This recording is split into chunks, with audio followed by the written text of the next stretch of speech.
പലപ്പോഴും പേഷ്യൻസ് ചോദിക്കാറുണ്ട്, ഡോക്ടറെ റൂട്ട് കനാൽ ചെയ്താൽ പോരെ, എന്തിനാണ് ക്യാപ്പ് ഇടുന്നത്?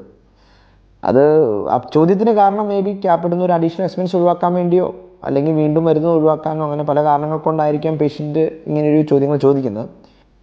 നമുക്കെല്ലാവർക്കും അറിയാം, ഒരു 90% കേസിലും റൂട്ട് കനാൽ ട്രീറ്റ്മെൻറ്റ് ചെയ്യുന്നത് പല്ല് വളരെയധികം കേട് വന്ന് നീര് വരികയോ പഴുപ്പ് വരികയോ ചെയ്യുന്ന അല്ലെങ്കിൽ വേദന വരുന്ന ഒരവസ്ഥയിൽ പല്ല് പറിക്കുന്നത് ഒഴിവാക്കാൻ ആണ് റൂട്ട് കനാൽ ട്രീറ്റ്മെൻറ്റ് ചെയ്യുന്നത്. അപ്പോൾ ആ പല്ല് കേട് വന്ന് ഓൾറെഡി അത് സ്ട്രക്ചറലി അല്പം ഡീഫോർമേഷൻ വന്നു കാണും. അതിനൊപ്പം റൂട്ട് കനാൽ ട്രീറ്റ്മെൻറ്റ് ചെയ്യുമ്പോൾ പല്ല് നേർവെല്ലാം എടുത്ത് കളയുന്നത് കൊണ്ട് പല്ലിൻ്റെ ജലാംശം നഷ്ടപ്പെട്ട് അത് മോർ ബ്രിട്ടിലുമായി മാറും.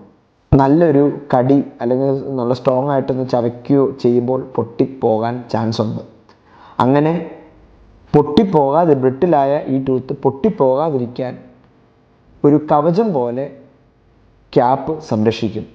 അല്ലെങ്കിൽ സയൻറ്റിഫിക്കലി ഞങ്ങളുടെ ഭാഷയിൽ പറഞ്ഞാൽ ക്യാപ്പ് ഒരു എൻസർക്ലിംഗ് എഫക്റ്റ് ഈ റൂട്ട് കനാൽ ചെയ്ത പല്ലിന് കൊടുക്കും. അങ്ങനെ ആ പല്ല് പൊട്ടാതെ സംരക്ഷിക്കും. ഇപ്പോൾ റൂട്ട് കനാൽ ചെയ്തിട്ട് ക്യാപ്പ് ഇടാതെ ആ പല്ല് പൊട്ടിപ്പോകാനാണെങ്കിൽ നമ്മൾ ഈ റൂട്ട് കനാൽ ചെയ്തുകൊണ്ട് ഗുണമില്ലാതായി പോകും. അങ്ങനെ പൊട്ടിപ്പോയി കഴിഞ്ഞാലും ഈ പല്ല് എടുക്കേണ്ടി വരും. സോ നമ്മൾ ചെയ്ത ട്രീറ്റ്മെൻറ്റിന് ആത്യന്തികമായി നല്ലൊരു റിസൾട്ട് ഉണ്ടാവണമെങ്കിൽ ആ റൂട്ട് കനാൽ ചെയ്ത പല്ല് ക്യാപ്പും കൂടെ ഇട്ട് കൊടുക്കണം. ചുരുക്കം ചില സാഹചര്യങ്ങളിൽ റൂട്ട് കനാൽ ചെയ്ത പല്ല് ക്യാപ്പ് ഒഴിവാക്കുകയും ചെയ്യാറുണ്ട്. അത് നിങ്ങളുടെ ഡോക്ടർ ആ സാഹചര്യം നോക്കിയിട്ട് ഡിപ്പെൻഡ് ഓൺ സിറ്റുവേഷൻ ചിലപ്പോൾ ക്യാപ്പ് വേണ്ടെന്നും പറയാൻ ഉള്ള സാധ്യതയുണ്ട്.